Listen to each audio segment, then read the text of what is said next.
of others. And we are him as a dear child. And that's how he does it. Now let me now know my end now. I do not mean the end of which you just spoke. I mean a temporary end. I want to be successful, a man will say. Or the girl will say, well, I want to be happily married, and I want him to be successful. And I want to live graciously in my world. Well, that's an end.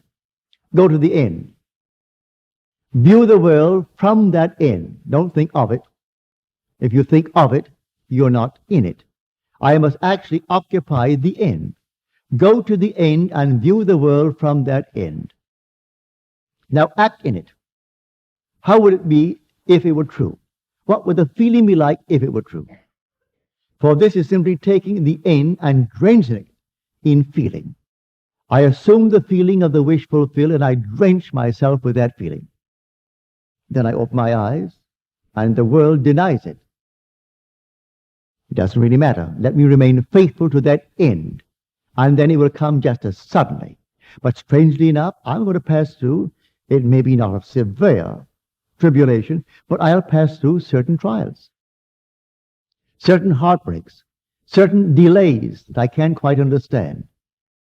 But these, when I reach the end and the end comes suddenly upon me and the whole thing is fulfilled, I will see it was all in order. Everything was in order. My own disappointments in my world led up to whatever I am doing today. When the teacher in my school, I could ill afford the $500 that my father gave me to go to this small school in New York City. And she made me the goat. She called me out before an audience of about 40 students, and she said, now listen to him speak. He will never earn a living using his voice. She should not have done that, but she did it. But she didn't know the kind of person that she was talking about. Instead of going down into the grave and burying my head in shame, I was determined that I would actually disprove her. It did something to me when she said to me, you will never earn, to the class, using me as the guinea pig to show them what not to do. And so she said I spoke with a guttural voice, and I spoke with this very heavy accent, and I will never use my voice to earn a living. Well, I do not know what the others are doing. I haven't heard of them. And there's not a thing wrong in selling shirts for Macy's. You use your voice there too. And I dare say most of them wound up selling groceries or something. I met one of them, and he was selling groceries at Macy's. And he said to me, Neville, what do you do? So I said, I talk on the Bible. You talk on the Bible? Are you a minister? I said, no, not a minister, but I simply talk on the Bible, from having experienced the Bible. But I do not know what they do, if they're still in this world, but I don't think one of them ever earned a living using his voice, unless he was selling groceries, as this one chap I know, he sold groceries. We all went to this school, and this teacher simply singled me out to make some little, exhibition of what I should not be doing in class. But I went home and I was so annoyed that I had lost my father's $500 or $600 that he gave me for the 6 months course, that I was determined that she was false, that she was wrong. So I went to the end. I went to the end and actually felt that I was facing an audience and unembarrassed, and I could talk and talk and talk forever without notes.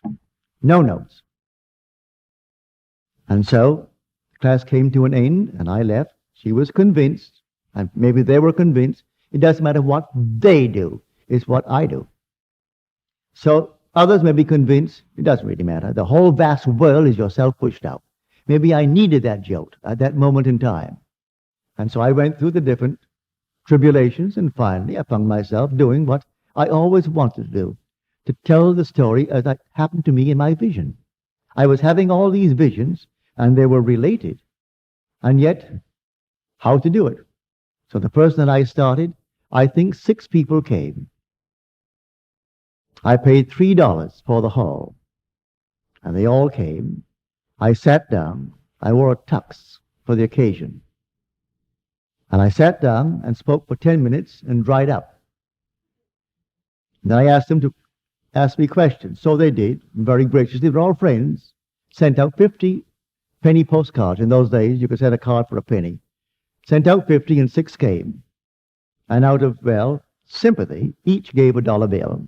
So at least I paid $3 for the room, and I made $3. And that was my beginning.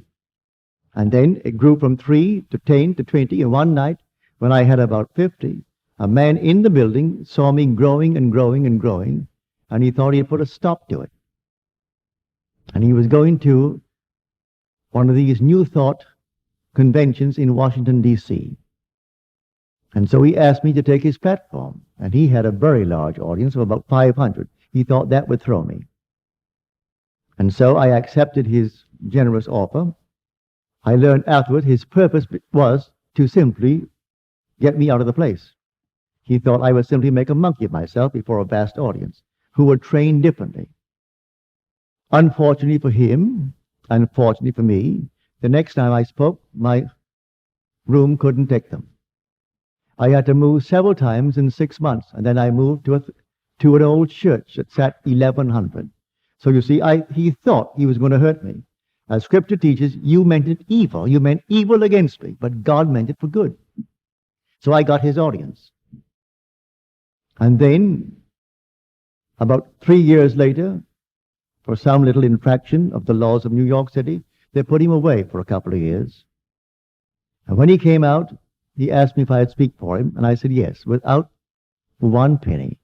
I will willingly speak for you, because no one else would speak for him. They cut him off completely. I said, no, you don't realize how good you were to me. And so I will speak for you. And I went up and I spoke for him without taking 1 penny. And then he couldn't get going again. And then he and his secretary got into his car, turned on the ignition, closed up all things, and called it a day. So you see, you go through these things, and at moments they seem to be against you, and they're all for you, if you remain faithful to the end. So let us be imitators of God as dear children. So then we are told, I was not ungrateful. I was not, I would say, forgetful of the divine image. I remain faithful to it. If I remain faithful to it, let anything happen, and then say within yourself, you meant evil against me, but God meant it for good.